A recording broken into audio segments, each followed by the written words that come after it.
নমস্কার বন্ধুরা, দিশানের রান্নাঘরে সবাইকে স্বাগত। আজকে আবার একটা নতুন রেসিপি নিয়ে চলে এসেছি। আজকে আমরা বানাবো পার্শে মাছের টক। সেই জন্য দেখুন মা মাছগুলোকে কেটে নিচ্ছে।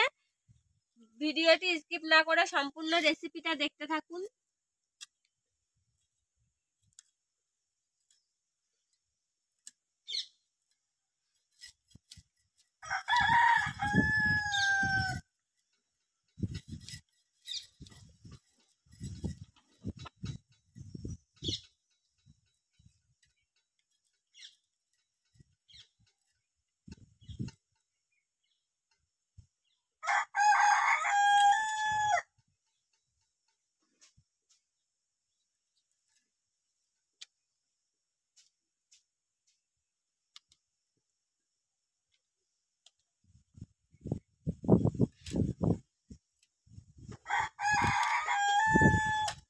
মাছগুলো কেটে ধুয়ে নিয়ে এসেছি।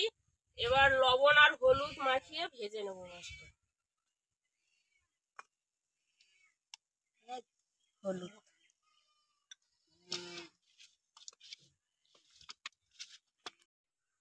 কড়াই তেল দিয়ে দেবো, মাছগুলো ভেজে নেবো।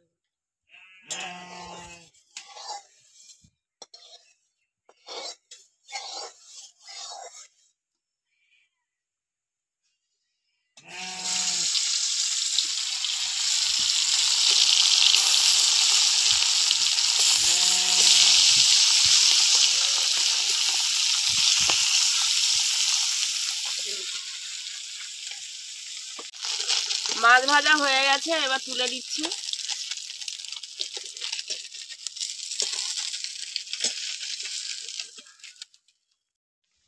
মাছগুলো ভেজে নিয়েছি, এবার কড়াইতে তেল দিয়ে দেবো।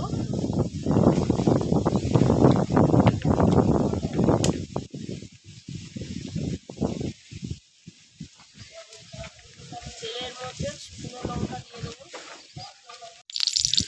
5 ফোড়ন আর সরষে।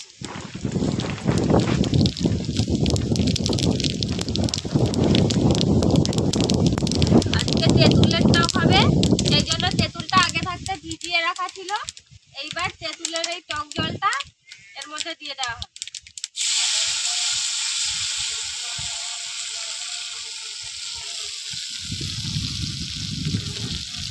ভালো করে তেঁতুলটা চটকে চটকে জল দিয়ে তেঁতুলের টকটা বার করে নিতে হবে।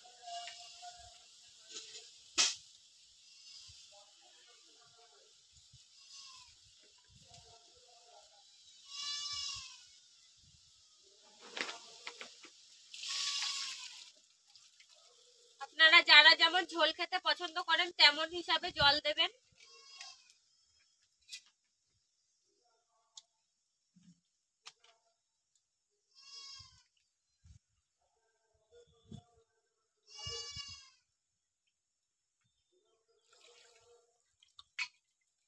টকের জলটা বের করে দিলাম ভালো করে টকটা। এবার ওর মধ্যে লবণ দিয়ে দেবো পরিমাণ মতন আর হলুদ।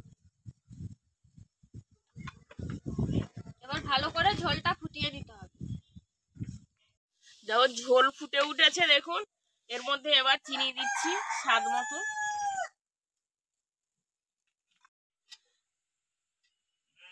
এবার ঝোল ফুটছে, তার মধ্যে মাছগুলো দিয়ে দেবো। টকটা ফোটাতে হবে, টকটা একটু ফুটলেই ভালো লাগবে খেতে মাছের মধ্যে, তাহলে টকগুলো ভালো করে ঢুকে যাবে। এবার আস্তে আস্তে হালকা আছে ভালো করে ফুটিয়ে নিতে হবে। বন্ধুরা, আপনারা অনেকেই আছেন আমাদের ভিডিও দেখেন কিন্তু এখনো চ্যানেলটিকে সাবস্ক্রাইব করেননি।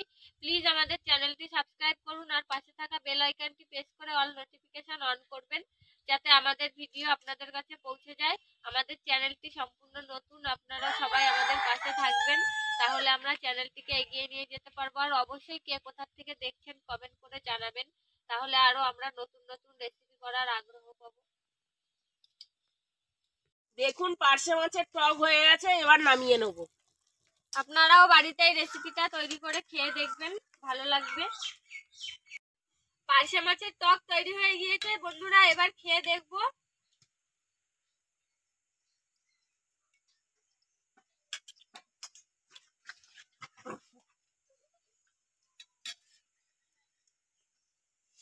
তেঁতুল দিয়ে পার্শে মাছের টক খুব ভালো লাগে খেতে।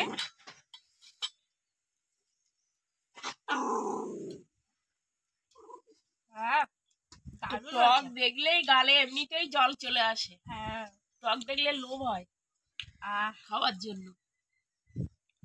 খুব সুন্দর হয়েছে টক, তো আমি চেটে পুটে খেয়ে নিই।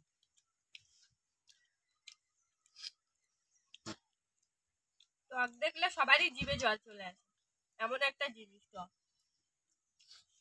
বন্ধুরা, আমাদের আজকের ভিডিওটি শেষ পর্যন্ত দেখার জন্য ধন্যবাদ। ভালো লাগলে অবশ্যই লাইক কমেন্ট শেয়ার করবেন। আবার দেখা হবে নতুন একটা রেসিপি নিয়ে। সবাই ভালো থাকবেন, সুস্থ থাকবেন।